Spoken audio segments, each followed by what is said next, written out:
Hello everyone, welcome to True IAS and PCS. तो दोस्तों, इस लेक्चर से हम लोग स्टार्ट करते हैं। पेट्रोलियम के बारे में डिस्कशन करते हैं, that is liquid nature of fuel. Petroleum आपको सॉलिड फॉर्म में तो मिलता नहीं है ना। पेट्रोल और जो डीजल होता है वो लिक्विड फॉर्मेट के अंदर होता है।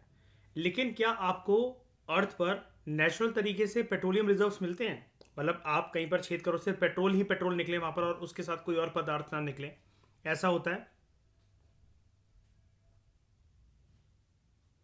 ऐसा होता है क्या? नहीं ना।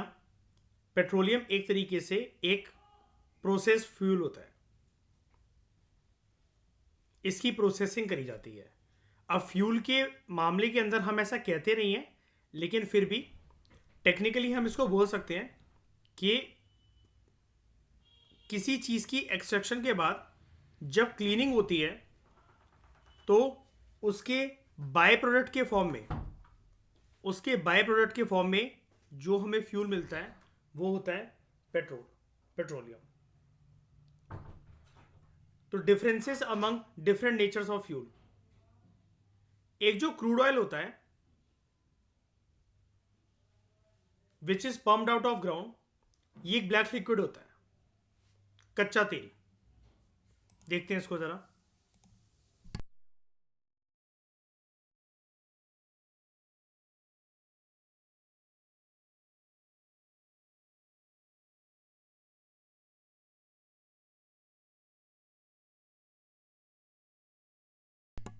ये होता है, देखो, क्रूड ऑयल, कच्चा तेल, काला तेल। यहां लिखा हुआ ना, which is a black liquid.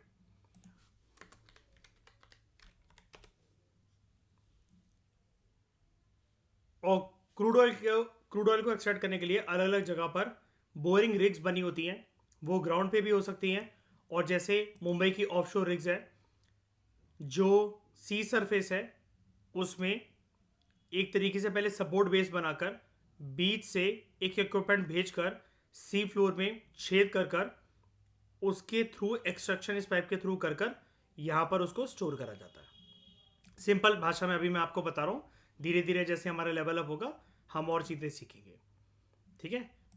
तो ये जो है, जब सबसे पहले ज़मीन के अंदर से, चाहे वो फिर समुद्री ज़मीन की सतह हो या फिर अपनी नॉर्मल ज़मीन हो, लाइक दिस, इससे अगर कोई भी लिक्विड फ्यूल अगर निकलता है तो वो जो है वो कच्चे तेल की फॉर्म में होता है, क्रूड ऑयल होता है वो। ठीक है। अब ये जो लिक्विड है, जो क्रूड ऑयल जिसको हम लोग कह रहे हैं, इसके अंदर है क्या, इसके कॉन्स्टिट्यूएंट्स क्या हैं? तो they are aliphatic hydrocarbons. Aliphatic hydrocarbons, या ऐसे हाइड्रोकार्बन्स जो कि, एक तो अगर आप इसको ब्रेक डाउन करोगे, हाइड्रोजन से बना है और कार्बन कंपाउंड से बना है। ठीक है। Where in carbon atoms link together in chains of varying length. Carbon atoms जो है वो एक दूसरे से लिंक्ड है, लाइक दिस।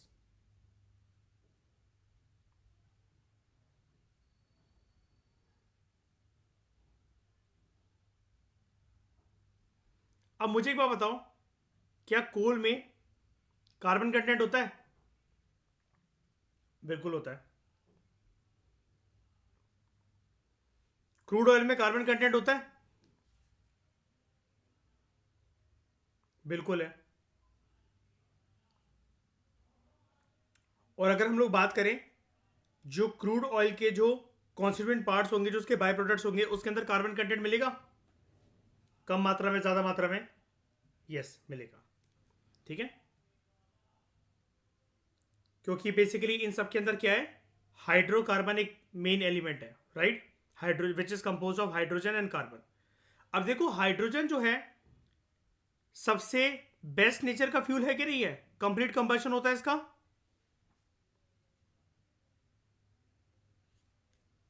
कंप्लीट कंबशन होता है हाइड्रोजन का, हमने यहां पर पढ़ा था अगर आपको याद हो। Calorific value 150। और इसके अंदर कार्बन कंपाउंड भी है, जो कि मेनली कोयले के अंदर पाया जाता है, जो कि इतना अच्छा कंबशन नहीं करता है ना। वो पॉल्यूशन करता है, कालापन फैलाता है, स्मोक जो है वो क्रिएट करेगा। और अगर कोयले की बात कर ली जाए तो वो जो है आ, उसकी कैलोरीफिक वैल्यू 30 होती है, राइट, किलो जूल्स पर ग्राम। लेकिन मुझे एक बात बताओ, जिस भी जहां पर भी अगर कॉम्बिनेशन में हाइड्रोजन और कार्बन जब भी आता है, तो आपको क्या लगता है कि बेस्ट तरीके का फ्यूल वो कैसे जल सकता है? अगर उसके अंदर देखो, मतलब मैं आपको कंडीशन ही दे रहा हूं कि हमारे पास हाइड्रोजन है और कार्बन है, यही दोनों चीजें अवेलेबल है हमारे पास हाइड्रोजन और कार्बन ही अवेलेबल है।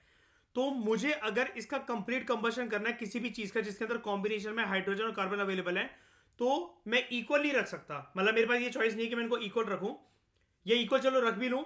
तो आपको क्या लगता है कि बेस्ट कंबशन का केस कैसे बनेगा? हाइड्रोजन का कंटेंट ज्यादा हो, कार्बन का कम हो, कार्बन का कंटेंट ज्यादा हो, हाइड्रोजन का कम हो, या हाइड्रोजन और कार्बन इक्वल मात्रा के अंदर हो उस चीज के अंदर?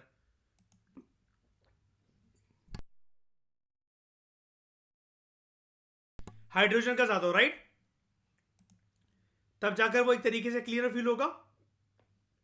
अगर हमें क्रूड ऑयल को एक्सट्रैक्ट करना है और उसके बाय प्रोडक्ट्स बनाने हैं, और इनमें से हम बेस्ट कोई एक ऐसा लिक्विड फ्यूल बनाना चाहते हैं जो कि कंप्लीट तरीके से जल जाए, जिसका जो कंबशन जो है, उस कंबशन प्रोसेस में जो उसका बाय प्रोडक्ट है वो कार्बन एलिमेंट्स से कार्बन एलिमेंट्स वाला कम हो बाय प्रोडक्ट, और जल जाए बेसिकली पूरी तरीके से और कोई भी बाय प्रोडक्ट ना छोड़े, तो हमें बेसिकली क्या इंश्योर करना पड़ेगा उसके प्रोसेसिंग के प्रोसेस में, या फिर उसके क्लेंजिंग के प्रोसेस में, कि हम किसकी मात्रा बढ़ाएं या किसकी मात्रा कम करें?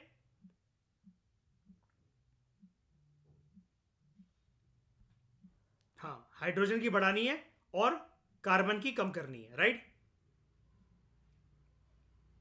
क्लियर है ये वाली बात? आगे बढ़ते हैं।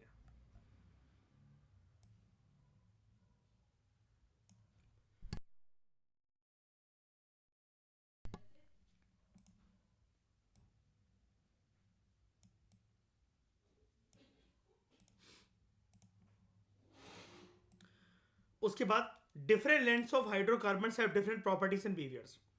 अब हाइड्रोकार्बन की लेंथ मतलब क्या? हाइड्रोकार्बन की लेंथ मतलब क्या? ये लेंथ डिटरमाइन कैसे होती है, ये लेंथ वेरी कैसे करती है?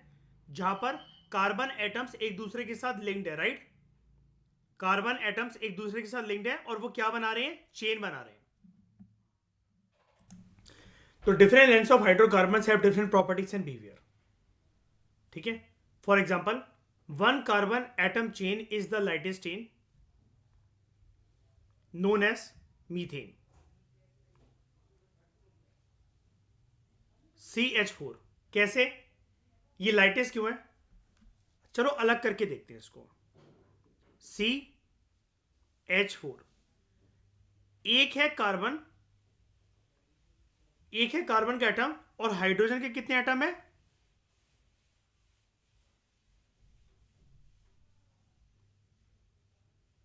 कितने हैं?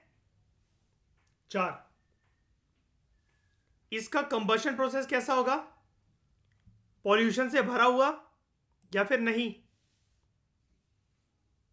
अच्छा कंबशन प्रोसेस होगा या फिर जो कार्बन कंटेंट है वो ज्यादा रिलीज होगा?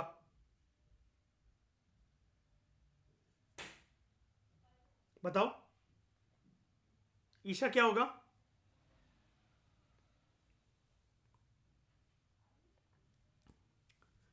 कम होगा। ये जो कार्बन कंटेंट है वो कम होगा, क्योंकि एक ही कार्बन एटम से वो चीज वो बनी हुई है। यस, लाइटर देन कोल।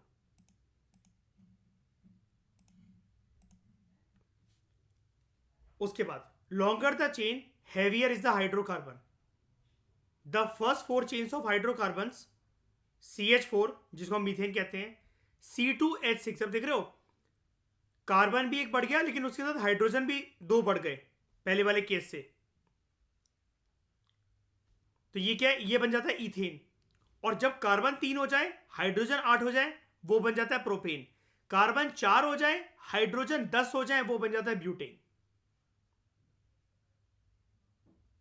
जैसे जैसे चेन हैवी होती चली जा रही है, वो इसलिए होती चली जा रही है, हाइड्रोकार्बन्स जो है उसके अंदर बढ़ते चले जा रहे हैं। अब हाइड्रोकार्बन्स में आप समझ जाना, एक बात होती है इसकी हाइड्रोजन की, और एक बात होती है कार्बन की, और ये सारी की सारी गैसेस है। अगर हम ऐसी चेन बनाते चले जाएं, C2H6, C3H8, C4H10, C5H12, C6H14, C7H16, ऐसे करते करते अगर हम C18H32 तक चले जाएं, और ऐसी कुछ अन्य चेन जो हैं इसके ऊपर इसके नीचे जो भी हैं, they are all liquids at room temperature. ये सारी की सारी कैसे नेचर की होती है? Liquids at room temperature. सिर्फ ये जो पहली चार चेन होती हैं हाइड्रोकार्बन्स की, पहली चार चेन जिसके अंदर carbon 1 hydrogen 4, carbon 2 hydrogen 6, carbon 3 hydrogen 8, carbon 4 hydrogen 10, methane, ethane, propane, butane. Methane, ethane, propane, butane, MEPP, ये सारी गैसेस है। इसके अलावा कोई सा भी कॉम्बिनेशन आप बना लो, वो सारे आपको लिक्विड मिलेंगे एट रूम टेम्परेचर, और वो हैवी चेन्स हैं। हैवी चेन तो मतलब मीथेन के अलावा, मीथेन से शुरू हो जाती है चेन की शुरुआत। यहां पर एक कार्बन है, ये लाइटर है, ये ऑब्वियस ही बात है लाइटरनेस कम होती चली जाएगी जैसे कार्बन कार्बन कार्बन कंटेंट बढ़ता जा रहा है। सी अभी एक है, 2, 3, 4, 5 करते करते 18 तक जब पहुंचेगा, ऑब्वियस ही बात है चेन हैवी है। जहां पर चेन हैवी होने लग जाए, इन पहले शुरू के 4 हाइड्रोकार्बन्स के अलावा समझ जाना they are liquid at room temperature. Combination की थ्योरी ये कहती है इनकी, जो परम्यूटेशन एंड कॉम्बिनेशन की जो उनकी थ्योरी है, जब हाइड्रोजन और कार्बन को आप लिंक करते हो, कार्बन का कंटेंट हमेशा, अगर आपको लिक्विड बनाना है या गैस बनाना है, वो ज्यादा ही रहेगा हमेशा। सॉरी, हाँ, हाइड्रोजन का कंटेंट ज्यादा ही रहेगा कार्बन के कंटेंट से, अगर आपको लिक्विड या गैस बनाना है। शुरू के 4 एक्सेप्शनल केसेस होते हैं जहां पर चेन थोड़ी सी लाइट, मतलब लाइटर से हैवियर की तरफ बढ़ रही है। इतनी हैवी भी नहीं है, कार्बन 4 ही है, हाइड्रोजन 10 है। इसके बाद chains up to C18H32 or so are all liquids at room temperature, while heavier chains above C19 are all solids at room temperature. जैसे ये नंबर इसको क्रॉस करेगा, मान लो हमने यहां पर लिया C19H34, बस जैसे ही इसकी तरफ बढ़ेगा हाइड्रोकार्बन, कार्बन और हाइड्रोजन का कॉम्बिनेशन, वो और हैवी चेन बन जाएंगी और ये बन जाएंगे सॉलिड्स एट रूम टेम्परेचर। यानी कि अगर हम आज हाइड्रोकार्बन की थ्योरी को वाइंड अप करें, हाइड्रोकार्बन की परम्यूटेशन एंड कॉम्बिनेशन की थ्योरी हमें एक चीज समझाती है कि जैसे जैसे जो कार्बन एटम्स हैं किसी भी चीज के अंदर, जैसे जैसे कार्बन एटम्स हैं और जैसे जैसे हाइड्रोजन एटम्स हैं, अगर वो बढ़ते चले जाएं, ये नंबर 1 से होते होते 2, 3 और फिर ऐसे करते करते पहुंच रहा है ये, एक सेकेंड, कार्बन का नंबर है 1, 2, 3, 4, उसके बाद पहुंच रहा है ये 18 तक, फिर 19 से इंफिनिटी। हाइड्रोजन की बात करें, ये 4, 6, 8, 10 करते करते करते करते करते ये भी इंफिनिटी। ये जितने भी परम्यूटेशन और कॉम्बिनेशन की जो थ्योरी बन रही है, इनमें एक चीज सीखने वाली है, और वो है ये जो कि मैं आपको बताने जा रहा हूं। इसके अंदर अगर ये कार्बन 4 तक होते हैं, ठीक है, हाइड्रोजन का भी परम्यूटेशन कॉम्बिनेशन लेना साथ में जरूरी है, लेकिन कार्बन अगर 4 तक होते हैं तो वो होता है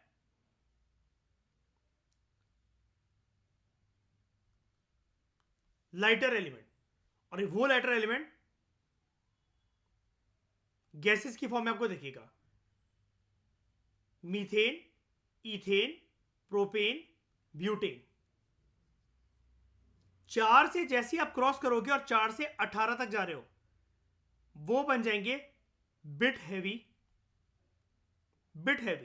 स्लाइट हैवी, और दे विल बी ऑल लिक्विड्स, जितने हैं सारे के सारे लिक्विड एट रूम टेम्परेचर। और 18 के बाद 19 में जैसे आप आओगे, 19 से लेकर इंफिनिटी तक जैसे आप जा रहे हो, जितने भी है उसके बाद बना लो, they will be all solids, और जो उसकी चेन होगी 19 वाले की, हैवीएस्ट चेन्स होंगी वो, in terms of permutation combination theories of carbon and hydrogen. ये बात थोड़ी सी साइंटिफिक थी, लेकिन पल्ले पड़ी आप लोगों को, जिसने साइंस पढ़ी और जिसने नहीं भी पढ़ी उसको भी समझ में आया मैं क्या बोल रहा हूं?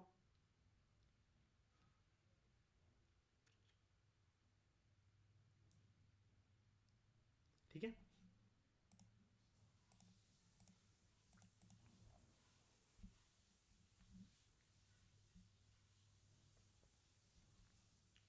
तो जहां पर हाइड्रोजन के कॉम्बिनेशन के साथ कार्बन के एटम्स हमें 4 ही दिख रहे हैं in terms of permutation and combination theories of hydrocarbons. अगर मुझे हाइड्रोजन के एलिमेंट्स XYZ कितने भी हो मैं नहीं जानता, लेकिन अगर मुझे कार्बन के 4 दिख रहे हैं, हाइड्रोजन का नंबर अगर कार्बन के नंबर से ज्यादा है लेकिन कार्बन 4 तक ही है, तो वो कैसे नेचर का हाइड्रोकार्बन होगा? सॉलिड, लिक्विड या गैस? कैसे नेचर का होगा? गैस। अगर वो 4 से ऊपर है और 18 तक है, तो चेन कैसी है? Slightly heavy. और वो कैसे होंगे एलिमेंट्स? Liquid, all liquid. और श्रेय 18 से ऊपर वाले सारे के सारे सॉलिड। ठीक है, एट रूम टेम्परेचर। इतनी बात समझ में आ गई?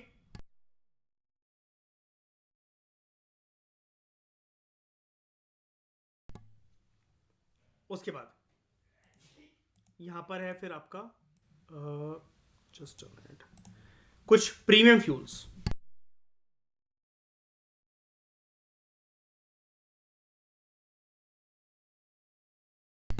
Premium fuels, fat versus friction.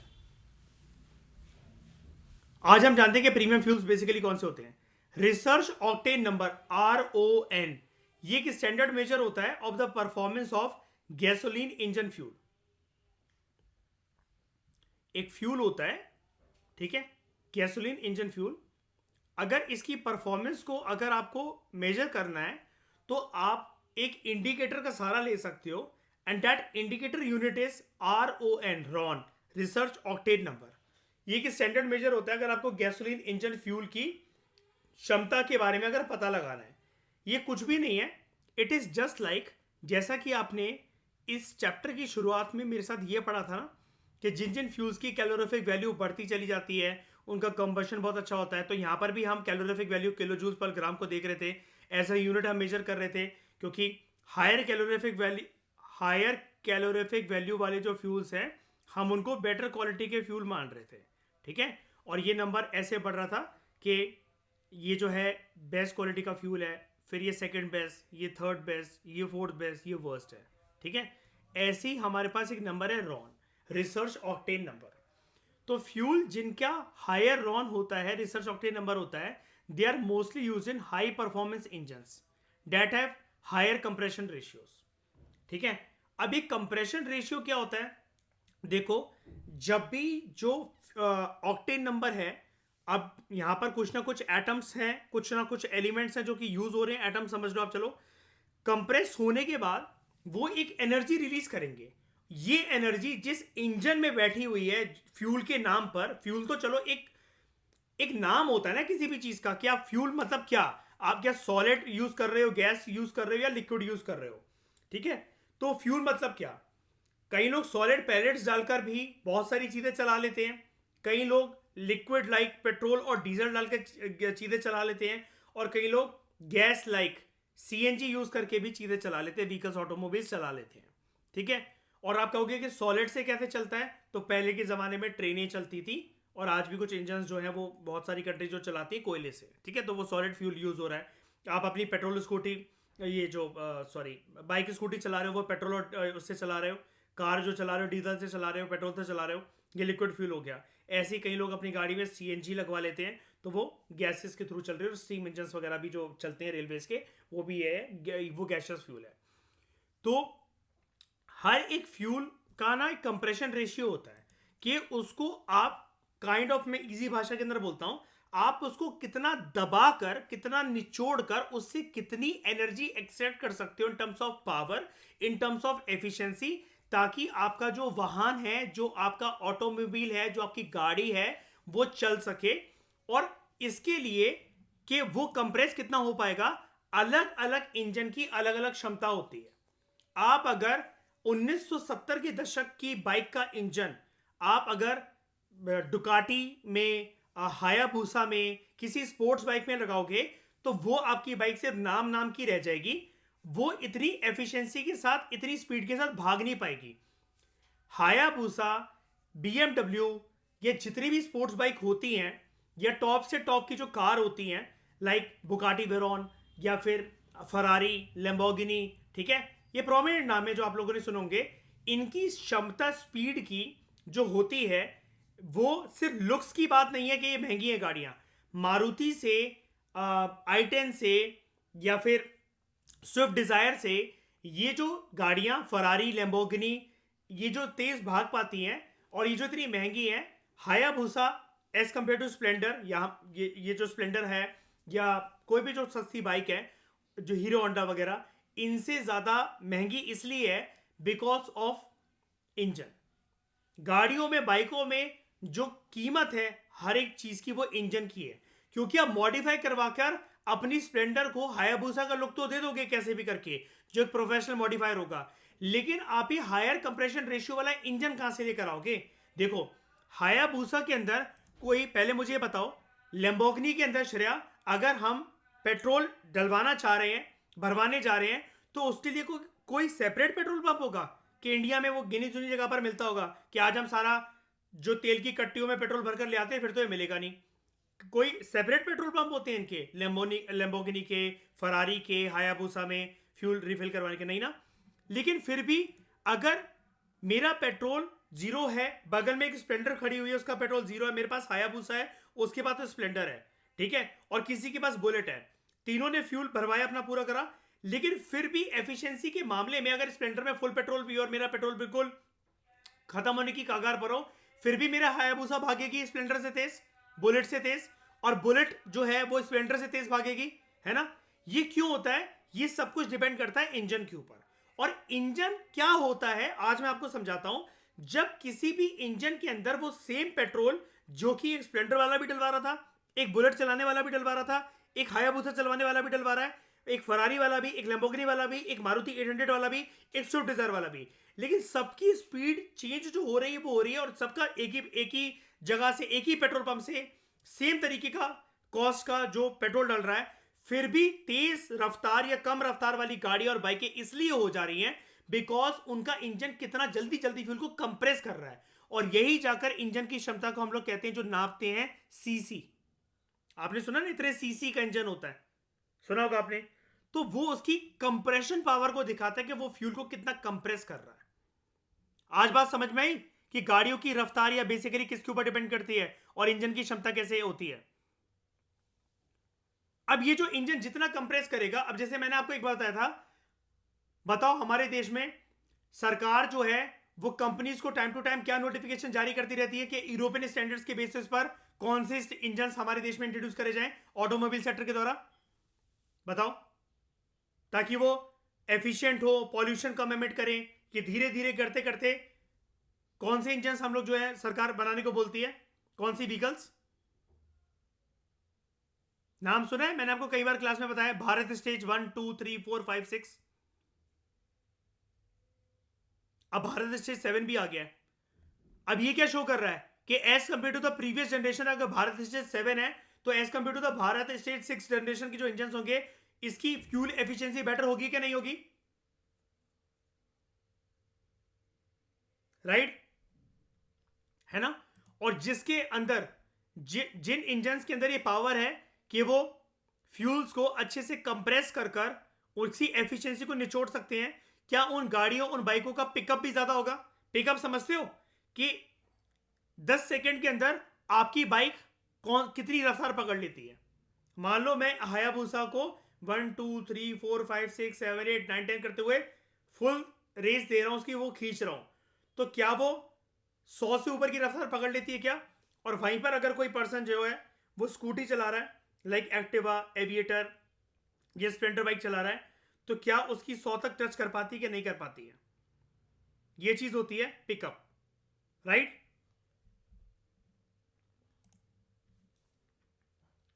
तो बताओ कौन से फ्यूल अच्छे होते हैं जिनकी जिनके पास RON हायर हो या कम हो?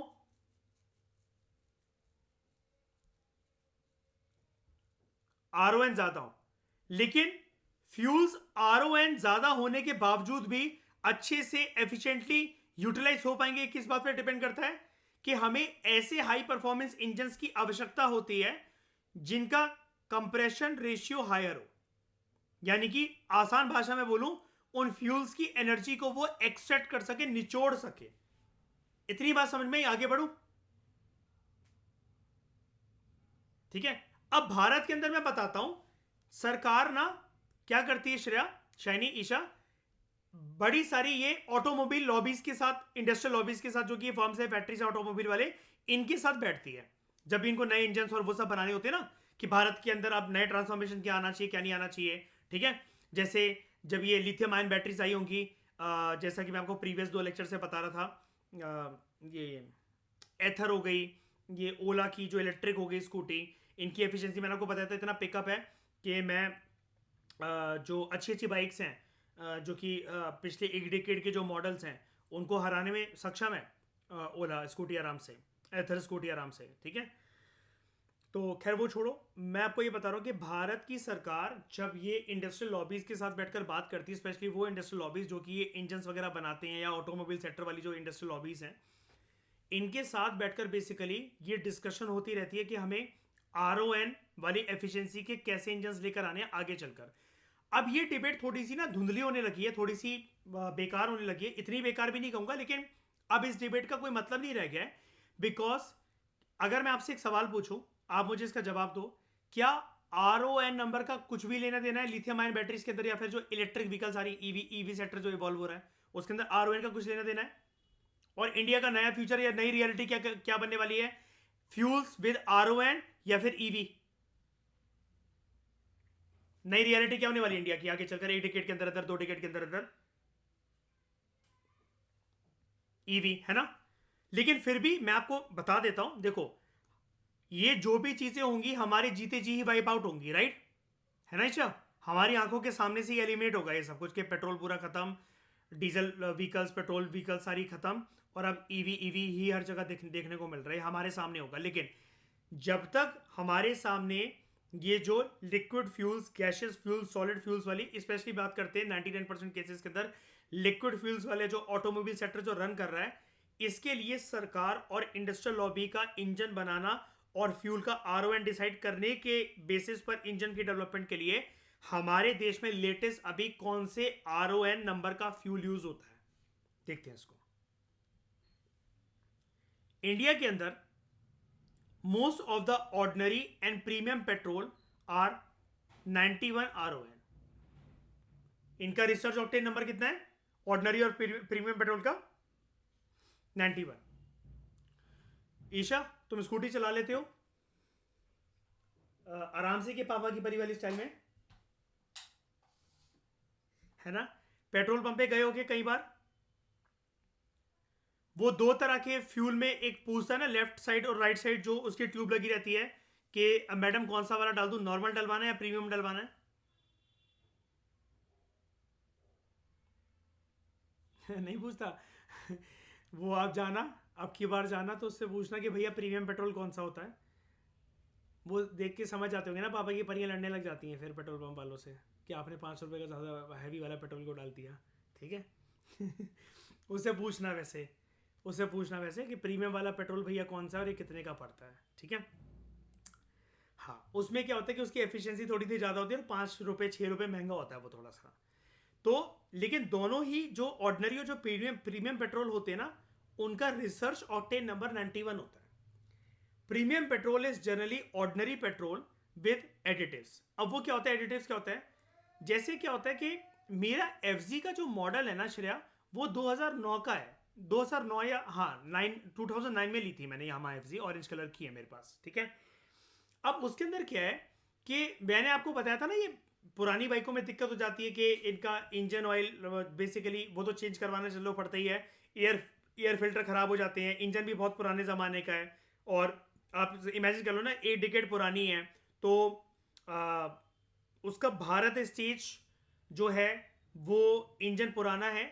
और अब ये जो मेरी एफ है दिल्ली में चलाने के लिए, दिल्ली की क्योंकि ये पॉलिसी है कि 10 साल पुरानी जो गाड़ियां या बाइकें हो जाती है वो स्क्रैप हो जाएगी, तो अब ये कुछ महीनों की मेहमान है, उसके बाद मुझे नई बाइक लेनी पड़ेगी, ठीक है। तो जब तक चल रही है तब तक मैं चला रहा हूँ। लेकिन जैसा कि मैंने बताया था, I have shifted to EV, अब मैं ओला स्कूटी की तरफ शिफ्ट हो चुका हूँ। लेकिन फिर भी चलो, कभी कभार बाइकों वगैरह को चलाना ठीक रहता है, वरना फिर वो स्टार्ट करने में दिक्कत आती है, फिर उनकी फ्यूल एफिशिएंसी खत्म हो जाती है। अब क्या होता है, जब जब उसका मैं पेट्रोल भरवाने जाता हूँ पेट्रोल पंप पे, तो वो ना एक छोटी सी पुड़िया देता है, मतलब वो बोलता है जब वो पेट्रोल भर देता है कि ये डालूं मैं पाउच आपके उसमें। अब वो पाउच कैसे होते हैं, एक छोटे छोटे पाउच होते हैं जैसे तंबाकू के पाउच होते हैं ना वैसे, और उसके अंदर लिक्विड भर रखा होता है। तो वो कई मैं तो अपनी बाइकों में मैंने तो अपनी बाइक में कभी नहीं डलवाया। जब वो दूसरों की बाइक में पेट्रोल भर देता है, तो थोड़ा सा हल्का सा स्पेस, मान लो कि कितना बोलूं मैं उसको, 5 10 15 ढक्कन के बराबर इतना स्पेस जो छोड़ देता है। वैसे तो कोई अपनी फुल टंकी करवाता भी नहीं है, बहुत कम लोग करवाते हैं, लेकिन फिर भी अगर उसने 1 लीटर पेट्रोल डाला है तो वो 2 पाउच डालता है। 10 लीटर पेट्रोल अगर उसने डाला है तो वो 20 पाउच डालता है फिर उस पेट्रोल के साथ मिक्स करके। हालांकि it is part of petrol blending only, लेकिन ये जो एडिटिव्स है ना, अब जैसे नॉर्मल लाइफ के अंदर हम एडिटिव्स क्या यूज करते हैं, अगर ईशा हम जिम जा रहे हैं तो हमारे लिए एडिटिव्स है प्रोटीन, राइट। अगर हम घर पे डाइट अपनी अच्छी कंज्यूम कर रहे हैं तो हमारे लिए एडिटिव्स हैं पीनट्स, पीनट बटर, अंडे, है ना, चिकन, मीट, फिश, ये सब चीजें, राइट। और फ्लेवर्स के लिए भी यूज हो सकते हैं, यानी कि किसी भी चीज की हम क्वालिटी थोड़ी सी इनहेंस करना चाह रहे हैं, राइट। आप जिम जा रहे हो ईशा, आप थक रहे हो, तो आपको वहां पर ट्रेनर बोल रहा है कि आप थोड़ा सा प्रोटीन क्यों नहीं ले लेते, चाहे वो पाउडर वाला हो या फिर आप केले खाओ, अंडे खाओ, है ना। तो जिससे आपकी जिम करने की एफिशिएंसी ज्यादा बढ़े। आपने उसको बताया कि सर मैं करना तो चाह रही हूँ, मैडम मैं करना तो चाह रही हूँ, मेरे घुटनों में दर्द होता है, या फिर मेरा जो शरीर है वो खिंचता है, या मैं पूरे दिन आलस आलस में रहती हूँ, है ना, तो जिम मुझे सूट नहीं कर रहा। तो वो आपको बोलेंगे ना कि आप अच्छी डाइट लो। आपको पता ना, एक्सरसाइज सिर्फ 10% ही असर क्रिएट करती है ईशा। कोई भी एक्सरसाइज हो, 90% डाइट का ही खेल होता है ना। अब उसमें से भी कुछ निब्बे निब्बियाँ होते हैं जो कि जिम से निकलने के बाद या एक्सरसाइज से आने के बाद डायरेक्ट मोमोज की दुकान पे जाते हैं, फिर 1 लीटर पेप्सी की तरफ जाते हैं, ठीक है। तो एडिटिव्स बेसिकली क्या है कि ओरिजिनल पेट्रोल के अंदर आप ब्लेंडिंग करके कुछ ना कुछ चीज एक्स्ट्रा यूज कर रहे हो, ठीक है। अब यार मुझे नहीं पता ये बात मिलेगी कि नहीं मिलेगी, पेट्रोल एंड मैं पूछ कर आऊंगा, मैं आज उससे जाऊंगा पेट्रोल पंप वाले से, वो कैसा पाउच होता है वो।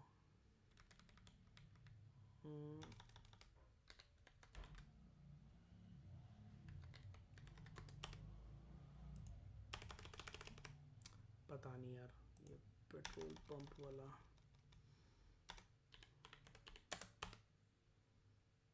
मैं चलो आज पूछ कर आऊंगा, इस पर तो कोई रिजल्ट नहीं आ रहा ऐसा ऐसा कुछ।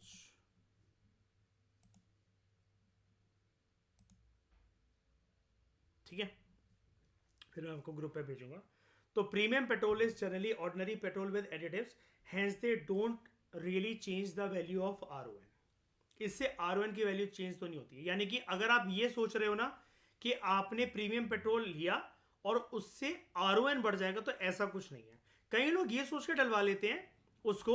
अब देखो, आरओएन बढ़ेगा ना तो आपकी बाइक या स्कूटी की एवरेज जो है ना वो चेंज हो जाती है, गाड़ी की एवरेज चेंज हो जाती है। अब एवरेज चेंज होने से मतलब क्या होता है, लाइक एवरेज का मतलब बेसिकली आप जानते हो कितना होता है कि क्या होता है, 1 लीटर पेट्रोल में कितने किलोमीटर आपकी स्कूटी या बाइक चलती है, गाड़ी चलती है, राइट। तो मुझे एक बात बताओ, आप कौन सी गाड़ी प्रेफर करोगे, जिसकी एवरेज ज्यादा हो या जिसकी एवरेज कम हो? जिसकी एवरेज ज्यादा हो, है ना। पेट्रोल का खर्चा बचेगा, डीजल का खर्चा बचेगा। कई लोग ये सोच के डलवा लेते हैं ये जो इस प्रीमियम पेट्रोल है कि शायद से इसको डलवाने से एवरेज बढ़ जाएगा। ऐसा नहीं होता। बस आपका जो जो इंजन है ना वो साफ रहता है उससे, और क्लीन रहता है, और बार बार आपको जो है इंजन ऑयल कम डलवाना पड़ता है। उसके बाद कुछ कुछ फायदे रहते हैं, बस इसलिए वो डाला जाता है। तो premium petrol is generally ordinary petrol with additives, hence they don't really change the value of आरओएन।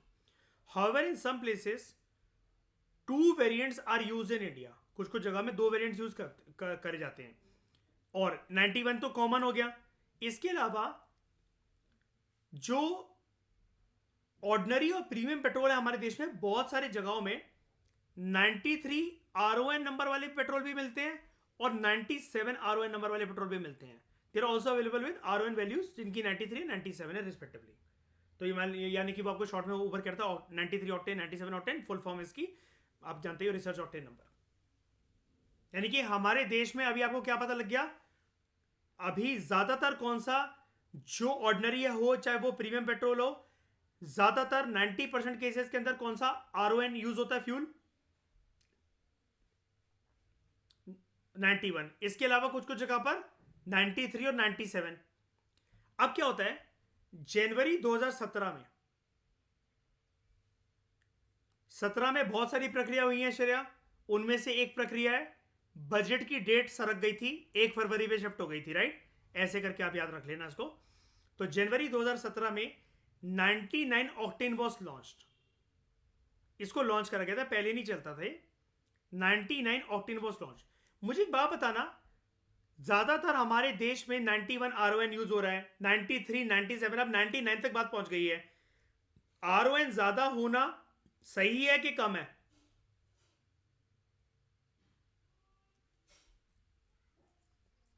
सही है। तो देखो ना, fuels with higher RON are mostly use in high performance engine, है ना। बस ये क्या है, सोने पे सुहागा वाली बात तब हो जाएगी, आरओएन के साथ इकलौता तो हम कुछ कर नहीं पाएंगे, है ना। वो तो एक नंबर है, उसकी एफिशिएंसी बढ़ाने के लिए, ताकि कंपैटिबिलिटी सही रहे, उस कंपैटिबिलिटी के लिए हमें साइमल्टेनियसली क्या डेवलप करना पड़ेगा, क्या डेवलप करना पड़ेगा, फ्यूल का आरओएन बढ़ाना रिसर्च एंड डेवलपमेंट के थ्रू इजी है। I repeat my words, fuel का लेबोरेटरी कंडीशंस में टेस्टिंग के थ्रू आरओएन बढ़ाना इजी है। आज नहीं होगा तो 2 साल बाद हो जाएगा, 2 साल बाद नहीं होगा तो 12 साल बाद हो जाएगा। लेकिन साइंस जिस तरीके से प्रोग्रेस कर रही है, लेकिन अब मैंने आपको एक बात बताई, सरकार जब इंडस्ट्रियल लॉबीज के साथ मिलकर बैठेगी कि हम फ्यूल का आरओएन बढ़ाने का सोच रहे हैं भारत के अंदर, तो वो कंपनी से, ऑटोमोबाइल सेक्टर से क्या एक्सपेक्ट करेगी सरकार, कि वो क्या डेवलप कर ले कंपैटिबिलिटी के लिए, क्या डेवलप कर ले। आरओएन निचोड़ता कौन है एफिशिएंसी को बढ़ाने के लिए? कौन? Very good, engine. तो एफिशिएंसी बढ़ जाए, और इसके लिए हमारे देश में क्या चलता है यूरोपियन स्टैंडर्ड्स के मॉडल पर, इंजन की डेवलपमेंट की क्या चलती है स्टेजेस। अभी कौन सी स्टेज चल रही है? BS7, Bharat stage 7। शाइनी, श्रेया, ईशा, आपका होमवर्क ये है, मैं आपसे वैसे तो पहले भी पूछ चुका हूं। इंडिया ने एक स्टेज मिस कर दी थी भारत स्टेज की, ताकि यूरोपियन स्टैंडर्ड के साथ हम लोग बिल्कुल कंपैटिबल सिंक करके चल सकें। वो स्टेज का नाम बताना मुझे, कौन सी है वो। मतलब ये जो भारत स्टेज 1 2 3 4 5 6 7 है ना, इनमें से एक नंबर मिस कर दिया था भारत की सरकार ने, और जंप कर गई थी नेक्स्ट नंबर पर। It was a kind of guillotine decision कि टाइम नहीं है, हमें यूरोपियन स्टैंडर्ड के साथ जल्दी से मैच करना है, कट शॉर्ट करते हैं इस चीज को, let's jump to next through skipping 1। वो स्टेज का नाम बताना मुझे कौन सा है, ठीक है। तो जनवरी 2017 में क्या हुआ, 99 ऑक्टेन लॉन्च हुआ, having RON 99, and it is the most advanced automotive fuel for sale in India till date. सबसे एडवांस ये है, ठीक है।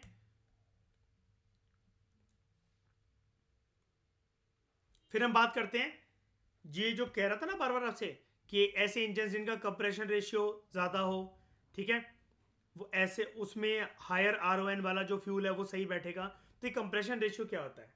It is simply the ratio of the volume inside the cylinder of an engine before and after compression, ठीक है। Therefore a compression ratio of 10:1 means that an engine can compress the air and fuel mixture 10 times to that of the initial volume. ठीक है, कुल मिलाकर जैसा कि मैंने आपको इसी भाषा में पहले ही बता दिया था, एक किसी भी चीज का कंप्रेशन रेशियो बेसिकली ये इंडिकेट करता है कि फ्यूल को या बाकी सारी चीजों को यूज करके फ्यूल की एफिशिएंसी को कितना निचोड़ा जा सकता है. तो वो यही तो कह रहा है, compression ratio of 10:1 means that an engine can compress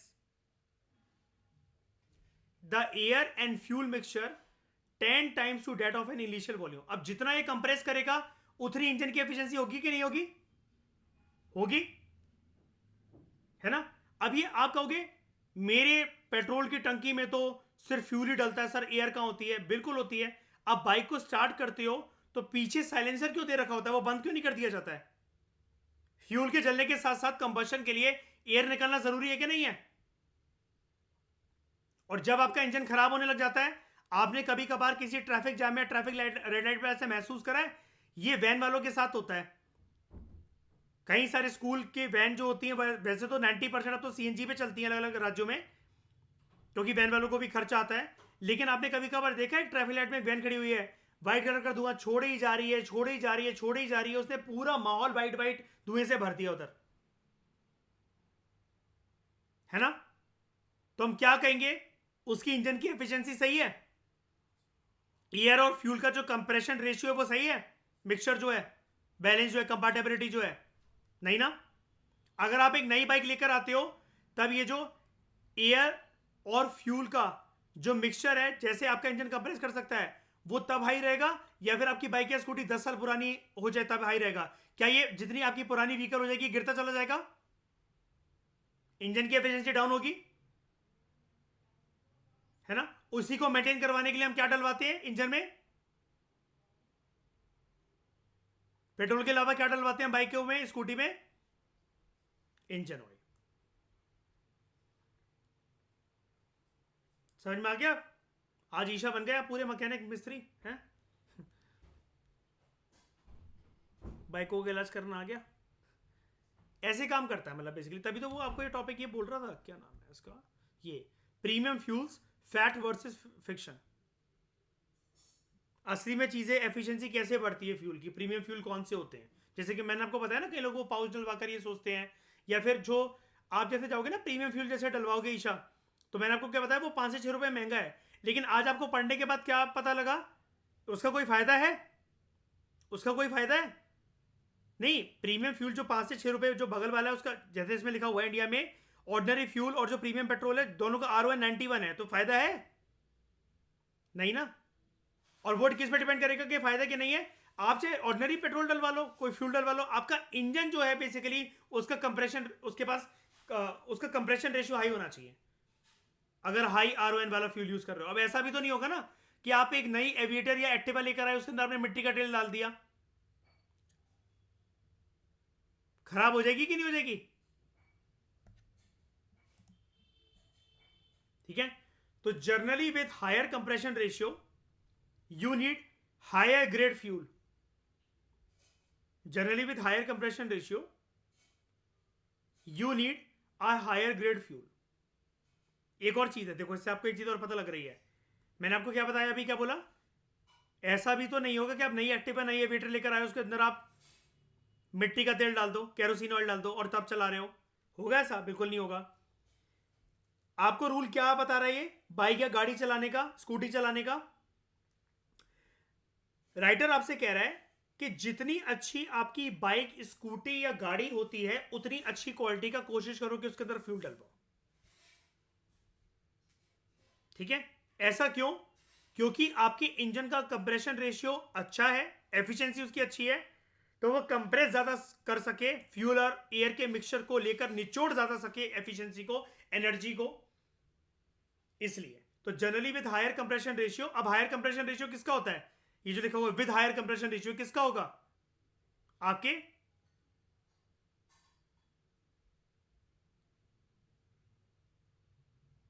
engine की एफिशिएंसी का. तो आपको उसके लिए क्या चाहिए? हायर ग्रेड फ्यूल चाहिए, ताकि आपका बाइक, स्कूटी, गाड़ी का इंजन जो है वो एक्सट्रीम प्रेशर को झेल सके जो कि इंजन के अंदर जनरेट होगा. A high grade fuel in this aspect means a fuel with higher value of RON. बात वही है, क्लियर हो गई ना, ये तो हम पढ़ ही रहे थे. हायर ग्रेड का फ्यूल कौन सा होगा? जिसका RON हमेशा हाई हो. Majority of the petrol engines have a compression ratio between 8:1 and 12:1. तो समझ आना, अगर आपके पास इस वाली डिकेड की, अगर आपने साल 2020 से पहले, मैं 2020 मतलब इसलिए ले रहा हूं ताकि हम भारत स्टेज 6 तक भी नहीं बात कर रहे हैं, जनरली 2010 से लेकर 2020 तक अगर आपके पास कोई गाड़ी, स्कूटी या बाइक अगर आपके पास है, आपके घर में, आपके पार्किंग लॉट में खड़ी हुई है, पापा चलाते हैं, भाई बहन चलाते हैं, आप चलाते हो, तो समझ जाना उनका कंप्रेशन रेशियो 8:1 या 12:1 तक ही है सीमित. वो अलग बात है कि आपने कोई बहुत तगड़ी गाड़ी ले ली है, कोई तगड़ी बाइक ले ली है, like BMW, Ferrari, Lamborghini, Audi, तो अलग बात है फिर. ठीक है. However, racing cars and bikes are exceptions as they operate at very high compression ratios like 13:1 और even higher. मैंने अभी आपको बोला ना. लेकिन 12:1 भी बहुत हाई नंबर है. ये तब इमेजिन करना जब आपके पार्किंग लॉट में गाड़ी 40 लाख से ऊपर वाली खड़ी हो और आपकी बाइक या स्कूटी जो है वो 2 लाख से ऊपर वाली हो. अगर उससे कम है तो समझ जाना कि आपकी स्कूटी या बाइक का कंप्रेशन रेशियो 8:1 या मैक्सिमम टू मैक्सिमम बता रहा हूं मैं 10:1 होता है. एक्टिवा एविएटर का 9:1 तक जाता है. जैसे एक्टिवा के अंदर भी मॉडल्स इन्होंने निकाले थे, ये लोग नाम देने लगे ना आजकल एक्टिवा को, आपने सुना होगा 4G 5G 6G, सुना ये वाली चीज है ना. तो उसके अंदर भी जो 6G वाली, मुझे नहीं पता, आई थिंक 6G वाली आ गई है शायद से, पता नहीं, वहां पर भी जो कंप्रेशन रेशियो जाता है वो 10:1 तक ही शायद से जाता है, शायद से 9:1 एफिशिएंट है. ठीक है. अब उसमें कोई दुखी होने वाली बात नहीं है कि नहीं हमारे पास तो ऐसी स्कूटी बाइक नहीं है, सारी तो नहीं है, हमने जो चलाई है वो तो कम की चलाई है. तो बात वो है कि आप ज़्यादा पैसे खर्च करो तो ज़्यादा कंप्रेशन रेशियो वाली आप बाइक गाड़ी ला सकते हो. लेकिन उसके अंदर फिर एक चीज़ और होती है, एक दिक्कत और होती है. अब क्योंकि वो जो इंजन्स हैं वो फ्यूल की पूरी एफिशिएंसी को निकालने की कोशिश करते हैं. हायाबूसा या फिर बड़ी बड़ी जो गाड़ियां होती हैं इनका एवरेज आपको पता है, हायाबूसा का एवरेज तो आई थिंक 6 से 8 है और गाड़ियों का 10 11 12 होता है. और सोच के देखो जब वो हाफ डिकेड या 8 डिकेड के बाद जब वो गिरेगा, 8 डिकेड के बाद तो पहली बात है आप गाड़ी चला ही नहीं पाओगे, सुप्रीम कोर्ट का ऑर्डर है. ठीक है. आपको उसको क्या कहते हैं स्क्रैप करवाना पड़ेगा. हाफ डिकेड के बाद उसकी एफिशिएंसी और गिरेगी, तो आप तो पेट्रोल भरवाते ही रह जाओगे ना. इसलिए तो ये ऑल्टरनेटिव है ईवी, इलेक्ट्रिक व्हीकल्स. जैसे अगर मैं इसका देखूं,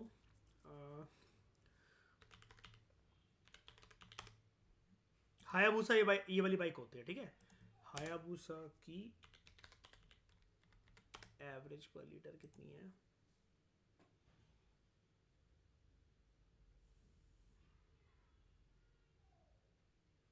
सेवनटीन, 15 से 17 दिखा रहा है. और जब ये गिरने पे आएगा तो सोच के देखो ये 10 से भी कम हो जाएगा. और वहीं पर अगर मैं यहां पर जाऊं ना, देखना, मतलब 15 से 17 समझ रहे हो किलोमीटर पर लीटर, मतलब 1 लीटर पेट्रोल में 17 से 15 किलोमीटर चल सकती है. हमारे घर के एरिया ऐसे होते कि मार्केट तक जाते जाते आना जाने में हो जाता है इतना, तो 10 किलोमीटर तो 5 किलोमीटर तो. ठीक है. अगर वहीं पर ये देखना, मैं इसको डालूं हायाबूसा, तो चलो, और हायाबूसा का वो भी दिखा देता हूँ मैं आपको. पहले ये देख लो हायाबूसा का price in India 2023 16.90 lakh. 16.90 lakh. अब हम चलते हैं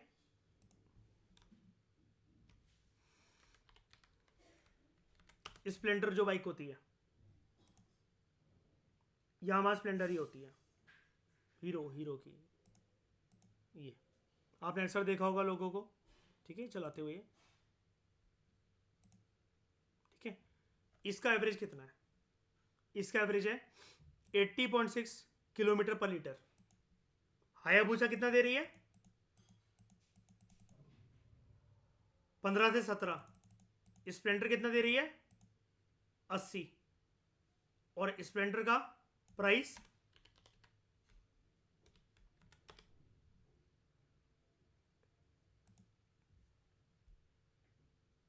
89,000. 89,000. हायाबूसा कितने की थी? 16 से 17 लाख. राइट. ऐसे ही अगर आपके पास कौन सी स्कूटी है ईशा? एक्टिव कौन सी है?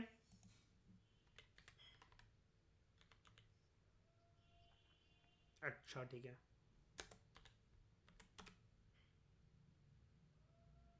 60 का एवरेज देती है आपकी स्कूटी, ठीक है। 60 का, कितनी पुरानी है? 3-4 साल। हाँ तो 50 तक आ गया होगा फिर इसका एवरेज। कम हो जाता है जैसे इंजन की एफिशिएंसी भी कम हो जाती है ना, क्योंकि समझ गए अब ये चीजें कैसे वर्क कर रही हैं? रियल बता दिया सब कुछ पढ़ाने के बाद मैंने। क्या जो अगर आप स्कूटी, ये भी देखते हैं 6G आ गई है क्या? अच्छा 6G है, हाँ। अब देख रहे हो जे अब एक बार बताओ, 5G का इंजन कंपनी ने ज्यादा अच्छा बनाया होगा या 6G का एक्टिवा में? 5G का या 6G का? 6G का ना। 5G का 60 किलोमीटर, एक लीटर पेट्रोल में 60 किलोमीटर दे रही है एवरेज, और 6G में 55 किलोमीटर, 5 किलोमीटर कम। ऐसा क्यों? ऐसा क्यों? मैंने आपको बताया ना, 6G पेट्रोल को, एक्टिवा 6G जो है वो क्या कर रही है, पेट्रोल को उससे ज्यादा एफिशिएंसी निचोड़ रही है, उसकी इंजन की क्षमता बढ़ गई है, आरओएन को वो अच्छे से यूटिलाइज कर रहा है, कंप्रेस कर रहा है। उसका कंप्रेशन रेशियो एक्टिवा 6G का ज्यादा अच्छा है या 5G का ज्यादा अच्छा है? किसका मानोगे? किसका मानोगे?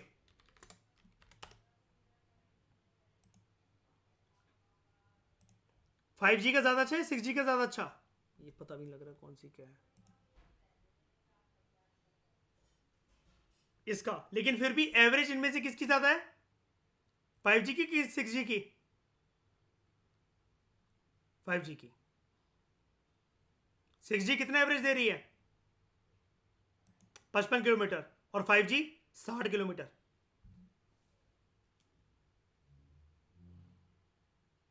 क्यों? बिकॉज कंप्रेशन रेशियो के मामले में 6G का इंजन ज्यादा बेटर है एज कंपेयर टू 5G का इंजन, एक्टिवा 5G। मेरी बात पल्ले पड़ रही है ईशा? समझ में आ रहा है? हाँ, स्कूटी खोल के देखने मत लग जाना, ठीक है। ये पावर फील करने वाली चीज होती है ना। कहीं इंजन खोल दो अपने एक्टिवा का। तो in normal petrol engine, air fuel mixture is heated due to being compress and then is ignited rapidly by the spark plug. और इस स्पार्क प्लग को हम लोग क्या बोलते हैं? Self start. एक्टिवा में किक तो नहीं मारनी पड़ती है, चाबी लगाते होगे, ब्रेक दबाते होगे लेफ्ट या राइट वाली, और फिर एक स्विच पर दबाते होगे और एक्सीलेटर तानते होगे, स्टार्ट हो जाती है ना। और ब्रेक कहां से मारते हो, हाथों से कि पैरों से चलती है स्कूटी पे? है ना, नहीं, पापा की परियां पैरों से मारती है ना, इसलिए सबके सैंडल और जूते घिसे हुए होते हैं। तो in a normal petrol engine, air fuel mixture is heated due to being compressed and then is ignited rapidly by spark plug, और इसको हम लोग क्या बोलते हैं? Self start. If this mixture is heated और compressed too much, it will self ignite before the ignition system sparks. तो क्या हो जाएगा? आपकी खड़ी स्कूटी में क्या हो जाएगा? खड़ी खड़ी स्कूटी में क्या हो जाएगा? आग लग जाएगी। This will lead to much higher stresses than what the engine components are designed for, and it can cause knocking or pinging sound. Don't worry, ये जो फिनोमेना है नॉकिंग और पिंगिंग साउंड का, पिंजिंग साउंड, ये मैं आपको यहां करवाऊंगा। नॉकिंग और एंटी नॉकिंग एजेंट फ्यूल के टर्म्स में कौन से होते हैं? यानी कि अगर आप अपनी एक्टिवा के अंदर घटिया क्वालिटी का फ्यूल डाल दो तो ईशा इंजन गर्म होगा, उससे गर्म होगा। अब वो इंजन उतना प्रेशर नहीं सहन कर पाएगा, तो वो क्या कर जाएगा? आपकी सेल्फ स्टार्ट होने से पहले ही पता चला स्कूटी क्या कर गई, या चलती चलती स्कूटी में क्या हो गया? आग लग गई।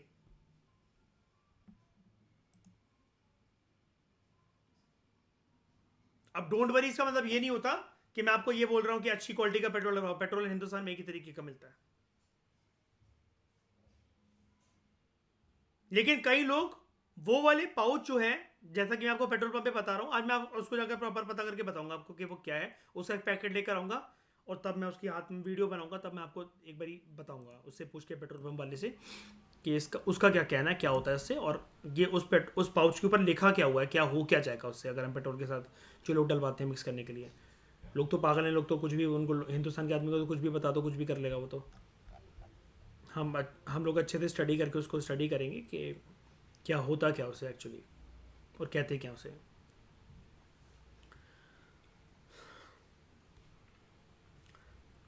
तो अगर आपके पास जितनी अच्छी क्वालिटी की स्कूटी बाइक या कार है, तो आपको फ्यूल कैसा डलवाना चाहिए उसके अंदर, आप क्या सीखे आज की क्लास से, क्या सीखे? उतना ही अच्छा पेट्रोल उतनी अच्छा फ्यूल डलवाना चाहिए। यानी कि ये वाला ज्ञान हमें क्या बता रहा है, ये वाला जो टॉपिक है, कि जितनी प्रीमियम आपकी गाड़ी है उतना ही प्रीमियम आपका क्या होना चाहिए, फ्यूल। कंजूसी नहीं करनी चाहिए। Knocking can cause major engine damage और इवन सीजर और इफ सीवियर। सीजर बेसिकली क्या होता है, वैसे तो ये बॉडी पे पड़ता है, काइंड ऑफ क्रैक, या फिर जब आपकी नस जो है तन जाती है, जैसे आप लोग कहते हो ना आम भाषा के अंदर, मोच आ गई, नस चढ़ गई। तो ऐसे ही क्या होगा, एक तरीके से आपकी स्कूटी में ना, उसके इंजन में या बाइक में क्रैक आ जाता है, वो झड़ने लग जाता है हीट होने की वजह से। बार बार एक्चुअली क्या होता है, हीट हुआ, आपने रखकर छोड़े। आप जब भी स्कूटी चलाकर आते हो कि ईशा, आपने स्कूटी, यश रे आपने चलाई हो, शैनी आपको आती है स्कूटी चलाना?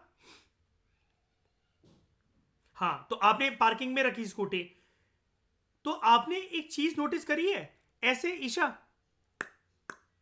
टक टक की आवाज आती है जब आप इंजन मतलब नॉर्मल खड़ा कर दे तो पार्किंग में, थोड़ी देर अगर आप पार्किंग में रुके हो तो वो एक टक टक की ना ऐसे,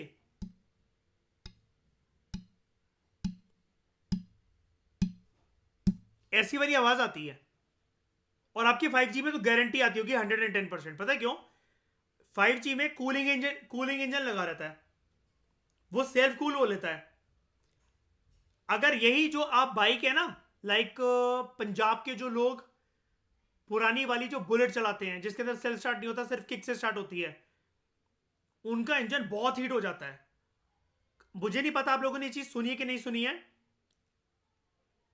बुलेट का इंजन, पुरानी वाली बुलेट का इंजन इतना गर्म हो जाता था कभी कभार, अभी भी लोग यूज करते हैं, पंजाब में तो वही चलती है। शौक ही लोगों को वही होता है, क्योंकि वो धड़ धड़ करके आवाज निकले, उससे पीछे पटाखे निकले। तो जो उसका इंजन होता है, रिकमेंडेशन एक ये होती है कि कोई भी लड़का या लड़की उस पर बैठ रहा है अगर बुलेट पर, तो वो फुल लोअर पहनकर या फुल पैंट पहनकर ही बैठे। अदरवाइज आपका पैर या आपकी थाई से अगर कहीं इधर उधर चिपक गई ना अगर उससे इंजन से, तो चिपकी रह जाएगी फिर वो, जैसे किसी ने प्रेस चला दी आपको।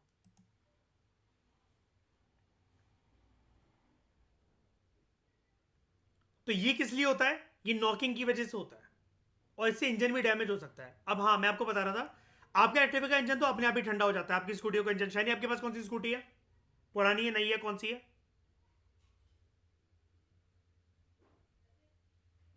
आप बाइक चलाते हो? अरे कौन सी, बुलेट? अच्छा, ये, अरे वाह, बहुत बढ़िया। तो क्या कहते हैं, आप ये तो साउंड सुनी होगी फिर शाइनी आपने, ये टक टक टक टक करके आती है आवाज, है ना? अब देखो इंजन कैसे खराब होता है। मेरा एक बार ना इंजन डैमेज होने से बच गया था। मैं क्या करता था, हमारे यहाँ कंस्ट्रक्शन का काम चल रहा था, मतलब रोडों पे इधर उधर पाइपें डल रही थी, गटर की पाइपें डल रही थी आसपास जनकपुरी में। मैंने क्या करा, बाइक लाके रख देता था, गंदी होती थी, बच्चों को पढ़ाकर आया, और पार्किंग में ना ये लेजम लगी हुई है, पाइप लगी हुई है पानी की, तो फटाफट चलाकर धो दी, और सूखा कपड़ा मार दिया, और उस पार्किंग के अंदर हमारे पंखा लगा हुआ है, तो पंखे के नीचे थोड़ी देर 15 मिनट के लिए रख दी, ताकि कल सुबह मैं निकलूंगा कहीं पर भी तो धूल धक्कड़ ना हो उसके ऊपर, गंदी ना हो ये। तो फिर एक बारी ना वो दिक्कत देने लग गया उसका इंजन। तो तब जाके मुझे शोरूम वालों ने जाकर ये बताया कि आप क्या बार बार गर्म इंजन के ऊपर पानी ना मार देते हो क्या? तो मैंने कहा हाँ मैं मारता हूँ, और ये भाप निकल जाती है इसकी पूरी। तो उन्होंने कहा ऐसा मत करा करो, इंजन क्रैक हो सकता है आपका। क्योंकि वही वाली बात है ना, कोई चीज़ ठंडी है, फिर कोई चीज़ गर्म है मैं उसको ठंडी कर रहा हूँ, कोई चीज़ ठंडी है मैं उसको गर्म कर रहा हूँ, तो बार बार मैं उसको क्या कर रहा हूँ, मैं उसको स्ट्रेच कर रहा हूँ रबर बैंड की तरह, ठीक है? तो अब वो खिंच तो सकता नहीं है कोई चीज़ ऐसी जो ठोस लोहे की बनी हो। तो वो क्या करता है, वो क्रैक करके क्रैक हो जाएगा फिर वो, या फिर एक जिसको हम लोग कहते हैं ये सीजर डेवलप कर देगा। तो compression ratio is directly related to power and efficiency of an engine. और ये डोंट वरी, नॉकिंग अभी जितना आपने सीख लिया है बिल्कुल आपने सही समझा है। मैं नॉकिंग एंटी नॉकिंग की एक सेपरेट क्लास लेने वाला हूं, मैं आपको अच्छे से और डिटेल में समझाऊंगा कि नॉकिंग और एंटी नॉकिंग एजेंट ये फ्यूल की वजह से कैसे होते हैं। देखो मेरे एफजी में कोई दिक्कत नहीं थी, जो मैं पानी वाला काम कर रहा था, लेकिन वो गर्म क्यों हो रही थी, वो भाप क्यों निकल रही थी, वो फ्यूल जो है उसकी वजह से, और गर्म इंजन हो रखा है और मैं उसके ऊपर ठंडा ठंडा पानी मार रहा हूं इसकी वजह, और पंखा भी चला दे रहा हूं मैं उसके बाद। तो ऑब्वियसली बात है, बाइक तो साफ दिख रही है लेकिन इंजन के ऊपर जोर पड़ सकता था। इंजन कई अगर पुरानी मॉडल की बाइक होती ना 90-70 के दशक की, दादा की जमाने की, तो वो फट भी सकता था इंजन वो। ठीक है, हाँ। नॉकिंग एंटी नॉकिंग एजेंट में बताऊंगा आपको। फ्यूल के अंदर से मेटल वाली साउंड आना, इसको कहते हैं, एक लाइन थी यहां पर, some fuels when burned produce heat, but this heat of the fuels does not transfer into exact work and produces metallic sound which is known as knocking। ये मैं बाद में पढ़ाऊंगा, चलो अभी आपको अच्छे से समझाऊंगा। फ्यूल के अंदर से, लेकिन सोचो लिक्विड फ्यूल के अंदर से नॉकिंग मतलब ऐसी साउंड हो रही है जैसे मतलब मैं किसी लोहे पे कुछ चीज में मार रहा हूँ, लाइक दिस के, ये देखो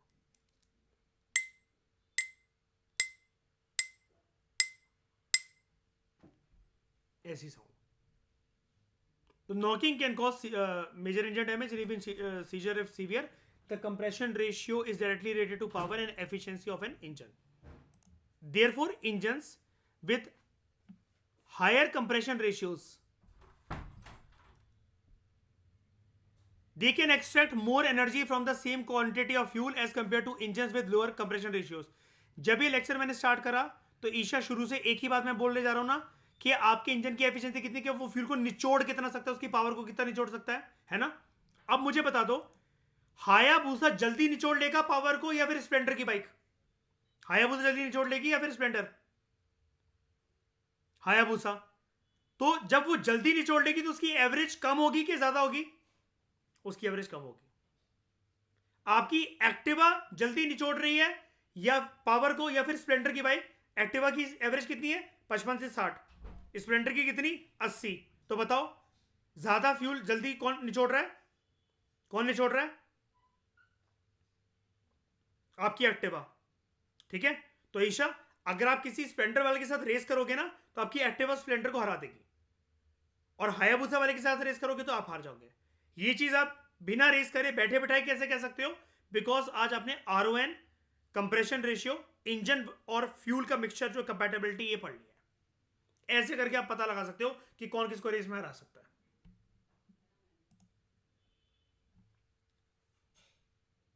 और इसका पिकअप भी आपके एक्टिवा का ज्यादा निकलेगा as compare to Splendor. Sports cars and bikes have engines that are design to operate, ऊपर वाला पॉइंट हो गया ना, engines with high compression ratios can extract more energy from the same quantity of fuel. हाँ ठीक है, as compare to engines with lower compression ratios. ठीक है, sports cars and bikes have engines that are design to operate at compression and this demand fuels of higher RON। तो discussion वही निकली ईशा, जितनी अच्छी प्रीमियम आपकी बाइक, स्कूटी या car, उतना प्रीमियम आपको क्या डलवाना चाहिए? लास्ट पॉइंट यही कह रहा है, उतना प्रीमियम फ्यूल। और प्रीमियम फ्यूल की डेफिनेशन हमारी साइंस एंड टेक्नोलॉजी की बुक के अकॉर्डिंग क्या है? जिसका RON ज्यादा हो कि कम हो? ज्यादा हो। और इंजन का कंप्रेशन रेशियो ज्यादा हो कि कम हो? ज्यादा हो। और अगर आपने प्रीमियम स्कूटी, बाइक या कार खरीद रखी है तो बट ऑब्वियस है कि आपका इंजन का कंप्रेशन रेशियो ज्यादा होगा कि कम होगा? ज्यादा होगा। और अपने आप दादा या फिर पापा के जमाने की बाइक को या स्कूटी या स्कूटर से अगर आपको लगाव है, उसको आप ठीक करवा रहे हो, तो कैसे भी करके आप उसका कंप्रेशन रेशियो बढ़वा सकते हो क्या? नेचुरल तरीके से बढ़वा सकते हो उसको ठीक करवाने के बाद? साफ सफाई करवा दी, मैकेनिक के पास डाल दी, ठीक हो जाएगी? नहीं। अगर उसकी एफिशिएंसी को बढ़ाना है तो स्कूटी बाइक वही रहने दो, स्कूटर वही रहने दो, उसके अंदर क्या लगा दो? आज के जमाने का क्या लगा दो? इंजन लगा दो, राइट? तो higher versus low compression ratio. Higher compression ratio जिन जिन इंजन में होता है, पावर आउटपुट उनका बहुत मजेदार होता है, बहुत कमाल का होता है। लोअर कंप्रेशन रेशियो, कम पावर आउटपुट। माइलेज इंप्रूव होगी, माइलेज मतलब यही एवरेज जो मैं आपको बता रहा था। हायर कंप्रेशन रेशियो में, ठीक है, और reduce mileage, mileage sorry speed, ठीक है। उसके बाद slightly shorter engine life, slightly longer engine life, requires higher octane fuel, requires normal fuel, risk of engine knocking, negligible risk of engine knock. अच्छा, आप कहोगे सर ये हायाबुसा में भी होता है कि इंजन की शॉर्ट लाइफ होगी और इंजन नॉकिंग का केस हो सकता है, मतलब इंजन क्रैक कर सकता है? जी हाँ, बिल्कुल। मेरी गली में एक लड़का रहता है, उसके पास हायाबुसा है ब्लैक कलर की। अक्सर ना वो जनकपुरी के अलग अलग कोनों में खड़ा रहता है, थोड़ी थोड़ी देर को, 5-5 मिनट को। वो बहुत दूर दूर से आता है, जैसे मैंने मान लो वो गुड़गांव गया था, नोएडा गया था, लाजपत नगर गया था, तो मैं उससे पूछता हूँ कि क्या हुआ, तो कहता है ठंडी कर रहा हूँ हायाबुसा को। और वो प्रॉपर एक जो इनके स्पोर्ट्स बाइक के साथ ना हायाबुसा के साथ एक ए स्टार के बूट्स और जैकेट मिलते हैं, वो पहन कर चलाता है। तो मैंने कहा भाई तेरे को गर्मी नहीं लगती इतनी गर्मी में? मैंने कहा जून जुलाई में भी तो यही पहन के चला रहा था, और वो भी करके। कह रहा दीपांक भाई अगर मैं ये बूट पहन के नहीं चलाऊंगा ना, ये मेरे ये जो पैरों के बाल है ना, ये तो सारे के सारे जल जाएंगे, और ऊपर से मेरी पूरी पैंट जो है वो पसीने पसीने से भर जाएगी, इतनी गर्मी छोड़ता है हायाबुसा के इंजन।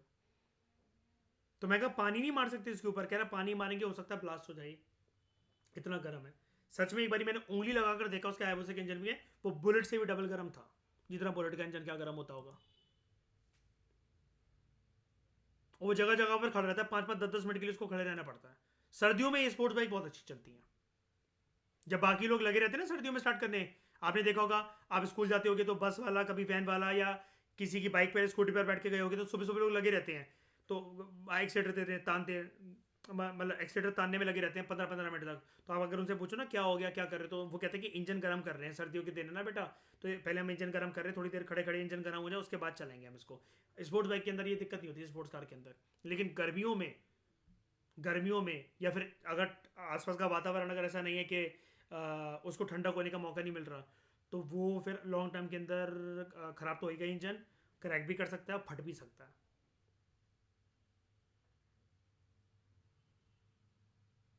तो बेनिफिट्स क्या है हाई ऑक्टेन फ्यूल के? Increase power output, improve fuel efficiency, पूरा निचोड़ लेगा उसको, lesser engine maintenance, better engine life. बस मतलब कंप्रेशन रेशियो तो आपने देख लिया, हायर कंप्रेशन रेशियो, तो इसका आपने कुछ लिमिटेशन जानी, लेकिन इसकी लिमिटेशन को दूर करने के लिए आप क्या करो, अच्छी क्वालिटी का फ्यूल डलवा लो ना। जितनी अच्छी क्वालिटी का, जिसका अंदर हाई ऑक्टेन फ्यूल होगा, तो वो गर्म इंजन को गर्म नहीं होने देगा ना। तो कई लोग क्या करते हैं, मैं आपको इसका सॉल्यूशन बताता हूँ। कहोगे सर आप तो, आपका तो रियल एक्सपीरियंस है हायाबुसा के साथ, तो आप उस बंदे को अगर सजेस्ट करोगे तो क्या करोगे? तो हालांकि ये वाला काम कोई करेगा नहीं। हिंदुस्तान के लोग चिंदी चोर होते हैं, चिंदी चोर इन द सेंस के 20-20 लाख की बाइक लेना तो जानते हैं, लेकिन फिर जब बात आती है उसकी मेंटेनेंस की, तब वो चिंदी चोरी करते हैं। हायाबुसा के अंदर वैसे ना जो कंपनी रिकमेंड करती है, वो कहती है कि आप कभी नॉर्मल पेट्रोल डलवा ही मत। लेकिन अब जो पेट्रोल वो रिकमेंड करते हैं, वो डलवाना हर किसी के बस की बात नहीं है ना। वो कहते हैं आप अपनी स्पोर्ट्स बाइकों के अंदर वाइट पेट्रोल डलवाओ। अब पहली बात ये मिलता भी नहीं है इतनी आसानी से, ठीक है। तब जाकर ये दिक्कत नहीं होगी फिर आपको, इसकी थोड़ी सी फिर एवरेज भी बढ़ जाएगी, इससे माइलेज भी बढ़ जाएगी, इंजन की लाइफ भी लंबी हो जाएगी। इंजन इतनी जल्दी गर्म भी नहीं होगा, इसलिए इंजन की लाइफ वो लंबी हो जाएगी, और रिस्क ऑफ इंजन नॉकिंग नहीं रहेगा। हालांकि वो अलग बात है कि वो 5 मिनट होकर जब वो खड़ी कर रहा होता है, तो मैं समझ सकता हूँ। तो मैंने उससे पूछा कि ठंडी हो जाती है, तो कहता है जैसे तेरा FG का यामा का जो इंजन है ना, वो भी थोड़ी देर अगर रख दो तो वो ठंडा हो जाता है। ये उससे 20 गुना ज़्यादा जल्दी ठंडा कर लेता है अपने आप को। इसलिए उसको सिर्फ अलग अलग रोड पर जैसे वो खड़ा मिलता है मुझे कभी, तो वो 5 से 7 मिनट 3 मिनट के लिए खड़ा होता है। हायाबुसा ठंडी हो गई, इंजन ऑटोमेटिकली मतलब क्या कहते हैं ठंडा हो गया, फिर वो थोड़ी और दूर चलने का वो हो जाता है। कभी कभार तो बहुत बार ऐसा होता है कि उसका घर जो है वो ब्लॉक के बाहर खड़ा हुआ है, वहां खड़े होकर इतनी दूर से 4 घंटे पर ट्रैवल कर आया, तब कुछ नहीं हुआ, और गेट पर आके हायाबुसा की ऐसी हालत है कि अगर उसने थोड़ी सी घर तक भी ले गया तो ब्लास्ट कर जाएगी वो। ऐसा क्यों होता है उसके साथ? Not using high octane fuel.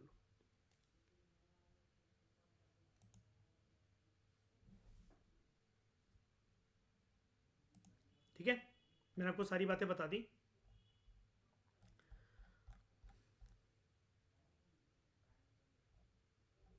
इस डिस्कशन में दोस्तों फिलहाल इतना ही। Thank you very much for discussion.